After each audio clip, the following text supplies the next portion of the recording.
ஏன்னா இது திரும்பவும் சொல்லலாமான்னு தெரில, பல வார்த்தைகள் டப் பண்ணி இது பண்ணி கட் பண்ணி எடிட் பண்ணி நானே பேச வேண்டியதாக இருக்குது.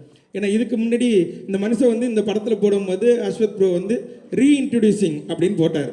அதுக்கு முன்னாடி நாங்கள் ஒரு 2 படம் பண்ணோம், சொல்லக்கூடாது, நான் சொல்ல மாட்டேன் 2 பண்ணோம். அதில் வந்து இட்லி கேட்டால் இட்லி இல்லைன்னுவாங்க, தோசை கேட்டால் வீட்டிலேருந்து எடுத்துகிட்டு வர மாட்டேம்பாங்க. ஸோ இந்த மாதிரி பிரச்சனை இருக்கும்போது இங்கே போனால் ஒரே நேரத்தில் டாலிங் எல்லாமே சிக்கன் இருக்குது டாலிங், மீன் இருக்குது டாலிங், அதுக்கப்புறம் சில நேரத்தில் பிரதீப் ப்ரோக்கு டயட் ஃபுட்னு ஒன்று எடுத்துகிட்டு வருவாங்க. ஆத்தா அதில் என்னென்னமோ இருக்கும் டாலிங், ஓடுறது போடுறது பறக்கிறது தாவறது நிற்கிறது நீந்துறது எல்லாமே இருந்துச்சு அவருக்கு. ஆனால் எனக்கு ஒரே ஒரு ஆதங்கம் மட்டும் இப்போ வரைக்கும் இருக்குது, இவ்வளோ திங்கிறாரு இந்த மனுஷனுக்கு ஏன் உடம்பு மட்டும் உழவ மாட்டேன்ற ஆதங்கம் மட்டும் தான் ஃபீலிங் தான் மச்சான். அப்படி என்ன நல்லா சாப்பிட எத்தனையும் கேட்பேன், சமோசா தானேங்க, ஆமாம், உருளைக்கிழங்கு சமோசா தானே, ஆமாம், 4 திங்கிறீங்க அப்படியே இருக்கிறீங்களேங்க அப்படின்னு கேட்பேன்.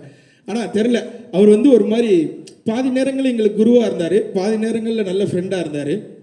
நான் அப்படியே வந்துடுறேன், 2-3 பேர் அப்புறம் ஸ்கிப் பண்ணிட்டு போயிடுவேன். அஸ்வத் ப்ரோ கூப்பிட்டு கதை சொன்னார், சொல்லிவிட்டு ஷூட்டுக்கு போனதுக்கப்புறம் அவர் சொன்ன கதை தான் இப்போ எடுக்கிறாரான்னு எனக்கு இவனுக்கும் பாதி நேரங்களில் சந்தேகம் இருக்கும். நம்மள்ட்ட சொல்லும்போது வேறு சொன்னார், வேறு எடுக்கிறாரா, அவர் என்ன எடுக்கிறாரோ அதை நடிப்போம், இதுக்கப்புறம் நமக்கு ஏதாவது வாய்ப்பு இருக்கான்னு கேட்டாங்க. எந்த வாய்ப்பும் இல்லை, அப்போ கிடைச்ச வாய்ப்பை யூஸ் பண்ணிப்போம் அப்படின்னு இது பண்ணது தான். ஆனால் எங்களை முழுமையாக நம்பி எங்களை கூப்பிட்டதுக்கு அஸ்வத்துக்கு ரொம்ப ரொம்ப நன்றி. ஏன்னா அஸ்வத் வந்து ஃபஸ்ட்டு கூப்பிடும் போது ப்ரோவில் ஆரம்பித்தோம், அப்புறம் வாடா போடா ஃப்ரெண்ட்ஸ் ஆனோம், மாமா மச்சான் ஆனோம், இப்போ என்ன மொழியில் நாங்கள் 2 பேரும் பேசிக்கிறோன்னு எங்களுக்கே தெரில. சில நேரங்களில் எடுத்தவனையே ஹலோக்கு முன்னாடி ஒரே ஒரு கெட்ட வார்த்தை பேசுகிறான், ஒத்த வார்த்தை, அதை சொல்லி தான் ஆரம்பிக்கிறானே, அப்படி ஒரு ஃப்ரெண்ட்ஸ் ஆகிட்டோம் நாங்கள் 2 பேரும். அப்படியே தாண்டி வந்தோன்னா ரவிக்குமார் சார்லாம் பார்க்கும்போது உண்மையிலே பயமாகவே இருக்கும் செட்டில். ஏன்னா நாங்கள் காம்பினேஷனில் எங்களுக்கு நிறைய சீன் இருக்குது. சில நேரங்களில் சார் இப்படி நின்னார்னா அங்கே நிற்க மாட்டோம், நாங்கள் 2 பேரும் ஓடிடுவோம். சரி அவங்க ஏதாவது சொல்லிடுவாங்க, சூப்பர் ஸ்டாரை வச்செல்லாம் படம் பண்ண வர்றா அவர், இப்படிலாம் வேறு நாங்கள் பேசுவோம். சில நேரங்கள் அவர் காதில் விழுவுற மாதிரியே மிமிக்ரி பண்ணுறான்னு அவருக்கு முன்னாடி மிமிக்ரிலாம் பண்ணி காமிச்சோம். ஆனால் அவர் அதை கண்டுக்கவே இல்லை. நான் அதுக்காக தான் இன்றைக்கி வரும்போது அர்ச்சத்தை சொன்னேன், மேலே ஏறி ஸ்டேஜில் ரஜினி சார் மிமிக்ரி பண்ணு, டக்குன்னு கூப்பிட்டு அடுத்தது ஏதாவது வாய்ப்பு கொடுப்பாருன்னு.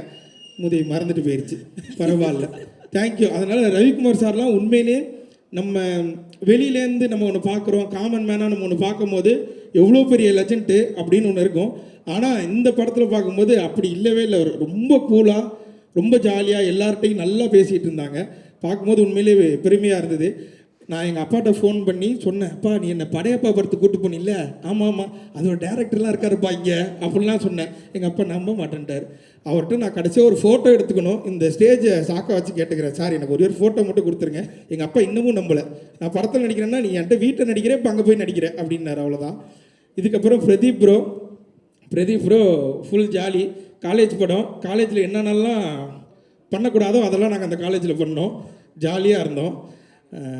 நல்ல மனுஷன் உண்மையிலே, எந்த இதுவுமே இருக்கு, நான் அந்த ஸ்டார்டமில் இருக்கேன், நான் ஹீரோ, இது மாதிரி எந்த இதுவுமே அவர் கிடையாது. அவர் டீமில் ஒருத்தராக எங்களை உள்ளே போன அன்றைக்கே சேர்த்துக்கிட்டார். நிறைய விஷயங்கள் ஷேர் பண்ணுறதா இருக்கட்டும், அவர் பண்ண ஷார்ட் ஃபிலிமில் ஆரம்பித்து இப்போ அவருக்கு நடக்கிற அவரோட கதைகள் வரைக்கும் எல்லாத்தையுமே எங்கள்கிட்ட சொல்லுவார். அதுமாரி எங்களுக்கு ஏதாவது ஒன்று, இது தலைவா, இது என்ன பண்ணலாம், இது என்ன பண்ணலான்னா இதை இப்போ பண்ணிடாதீங்க, இது கரெக்டான க்ரோத்தாக இருக்காது, இதை பண்ணதுக்கப்புறம் தான் நீங்கள் இதை பண்ணணும் இப்படின்ற மாதிரி எங்களுக்கு ஒரு பயணியராக நின்று, அதுவும் எங்களுக்கு முன்னாடி இருந்த ஒரு யூடியூபராக அவரை நாங்கள் ஃபீல் பண்ணோம். ஸோ ஒரு மூத்த யூடியூபர் எங்களுக்கு அடுத்தது அதை அவங்க கொடுத்தாங்க. மித்தபடி எனக்கு இன்றைக்கி தான் நிறைய பேர்த்த பார்த்தேன், அதனால் எனக்கு பாதி பேர்த்த தெரியாது. இதுக்கெல்லாம் இவங்க எல்லாருக்குமே ரொம்ப நன்றி. அதையும் தாண்டி இந்த பின்னாடி உட்கார்ந்துருக்கவங்களுக்கு ரொம்ப ரொம்ப நன்றி, தேங்க்யூ. நீங்கள் வீடியோ பார்த்தீங்க, அந்த வீடியோ மூலியமாக கொஞ்சமாக ஏதோ பேர் கிடச்சிது, அந்த பேர் எடுத்துகிட்டு வந்து இன்றைக்கி இந்த இடத்துல நிற்கிறோம். செய்திகளை உடனுக்குடனும் துல்லியமாகவும் தெரிந்து கொள்ள சப்ஸ்கிரைப் பண்ணுங்கள்.